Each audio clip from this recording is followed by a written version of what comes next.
Kat Morris coming to you again from my studio / garage in Ringgold, Georgia. And I'm making jewelry for Kat's Teas and Jewelry. Today we're going to be on doing several things. You see all kind of stuff on the table, which is pretty normal. Jewelry in different stages, whether it's the slate. I'll be finishing up some earrings for the slate. And then there's some other stuff going on. But what we're going to focus on today is step 9 of the jewelry under glass, which is where we take a piece of a poured acrylic painting and preserve that piece under glass. So these have been through all the other 8 stages, the most previous 2 being one we've glued onto the painting, like these over here. You'll see those are in phase step 7. And then step 8 is where I'm going to cut those out, clean them up, and do the first level of cleaning. These have already had that done to them. So now it's a matter of picking out settings. So I've got black and I've got silver and copper settings sitting here. I think I still have a gold and a brass antique gold one somewhere. But so now it's a matter of looking at these and deciding, does it need to go this way or this way? And I personally think that darker color needs to go in the bottom. So that one I'll probably put into the black setting. That looks pretty good. Let's look at that in the copper setting. Ooh, so that's pretty nice. And then let's look at it in the silver setting with all the blues and purples. And really, this one could go in any of the settings. So that may determine what we do. Now this one, you can see there's extra black in this one. It's part of our sapphire. Both of these are part of our sapphire collection, even though, quite a bit of purple on that one. And it is glass. It could break, but thankfully I didn't break that one. So that does look really nice in the black. And let's see what it looks like in the copper. It's okay. Not great. Let's look at it in the silver. Again, it's okay. Not great. I think this one, it's kind of like putting on your best blouse for your skin tone, So I think this one, the black setting, really sets off the painting that's inside there. And then we've got a couple more here we'll glue. And so this one, you can see these swirls go that direction. So probably it needs to be set in this direction. And I was just scraping off a little glue. There is a final cleaning. That would be one of the final steps. But all right, so this one I'll set like this, and let's see what it looks like in copper. Not a lot of the copper paint showing, so it's just okay. And let's look at it in the black. It's pretty good in the black. It's okay. Let's see what it looks like in the silver. I think with the purple and the blue, the silver really makes that one pop. And then let's look at this last one here. So it's got a lot of purple, blue and the purple, and it's got some of that rose gold that's ended up kind of mixing in there. So I'm thinking that the copper, this may be a good one for the copper, and that does look pretty nice. But let's look at it in the silver just to be sure. I think either one, but somehow I'm kind of liking the copper one. I think it's pulling in this color that's reflecting right in there even better. So then what I do is I'll kind of set these inside their settings just to make sure I've got the right runs with what, and they're going the right direction that I sort of pre-decided. Let's definitely look at this one again upside down, so that one could go either way. That's just personal choice. So we'll set each one of these then outside the setting where it's going, and then they'll get glued into this little metal setting. So this is diamond glaze,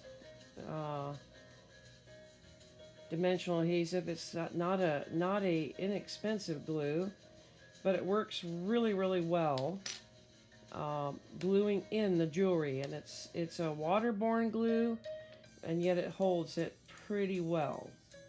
Cabochon, as they're called, into this bolo setting. That is really going to be sharp. The guys really like these. Now on the back of this one, because of the way my glue is coming out of each of the container, I'm having to kind of do this backwards. Let's make sure this is going the right direction. And then I'll glue this in and kind of take a look at it and then set it over to the side. Same thing here. I will run the glue around the back and then set it in there. Make sure it's all the way in there. Take a look at it. Set it aside. So this once you decide where you're going to put each of your pieces, what setting they're going into. This part is pretty fast, this step. Not all the steps take a long time, but there are a lot of steps. So it's just being patient and going through each one the way it needs to be gone through. And let's look at that and make sure it's going the right direction before I decide to. Yeah, I thought to me that was upside down, so I'm going to press that in there, and that's going to go over here, and then that one is glued in place. And we'll glue some bracelets today. So here you can see we've got some these are rose gold plated stainless steel. It's really beautiful, isn't it? And I've got some paintings that I did that look sort of like tiger eye to go in there. So what I'll do is I'll put the glue on the back of one of these and see which direction I want it to go and just kind of set it, and then we'll kind of push it back off to the side. Again here, kind of pre-look at it and say, do I want this little swirly thing at the top, the side, the bottom? How do I want that to go? And I think probably just turned a little bit. And that just makes for a gorgeous, gorgeous bracelet. Simple, you know, but gorgeous. Gorgeous is not always complex. In fact, some of the prettiest things in life and in clothing and accessories are actually quite simple in their elegance. And so I'm going to make sure that's pushed all the way in. Kind of want that one to just kind of go off to the side just that little bit.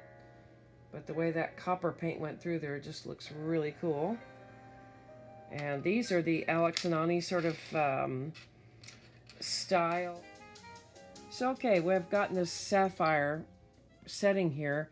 And the question is, because the sapphire is so dominant, what do I want to look at it in? Do I want to look at it in silver? Which a lot of people wear that. I think that looks really pretty. But the question is, since there is black in the background, what would it look like in a black setting? Ooh. So since I have these 3 colors out, actually 4 colors out, you know, I can try any of these other ones. Now I have a brass, antique gold, whatever you want to call it, setting. So, you know, maybe that one looks good in there. Maybe this way it looks better. And, you know, I may try copper. I don't have a lot of options in this rounded rectangle. So I'm not real excited about that. So I may try something else later on that one. But like this one, you see this has got, you know, a lot of predominant purple. So will it look better in the antique gold? That's pretty nice. Will it look better in the copper? That looks pretty good. And the orangey color of the copper is a nice complement to the purple. Okay, so that may be how I go. What about the silver? Now that is actually pretty nice. And then of course I will try the black. And ooh, wow, that really sets that off. So it depends on how many of these black guys that I have. But I do have a couple of these other ones out for you. What I saw was a predominant gold in this one. And again, part of our sapphire collection. And so automatically I went to an antique gold, and that does look really, really pretty. Whereas this one is predominantly the sapphire, right? It's really nice. You can see that color just shimmering through there. So I picked a stainless steel one for this one because I just think that's really going to set that off in a classy way. and it does look really good. So let's just see how this looks in the antique gold. I just don't think it's going to set it off near as well, and I really don't think it does. I think this one, not really having any gold, any copper in it at all, it's really going to need the gray color of the stainless steel. I just think it looks very classy. So that's part of what we do in this step, is just kind of get out a lot of different settings, just kind of see what's going to look good. You know, like this one, again, part of the sapphire collection, but it is predominantly purple and some gold. So the first thing I would do is I would try the gold, and then, ooh, that does look pretty. So is it that way, or do I flip it around? And do I do it this way? And it really might be just a personal decision. And, you know, of course, I'm making most of those decisions. So sometimes I'm not quite sure, and I do get the opinion of the other artists in my household. You know, here is a stainless steel. This one is gold-plated stainless steel. This one's the regular, more familiar gray stainless steel. And, you know, that really makes the blue in there pop, and the silver looks great with the purple. So it's really just a matter of, you know, what makes this piece of art look its best. It's like choosing a frame.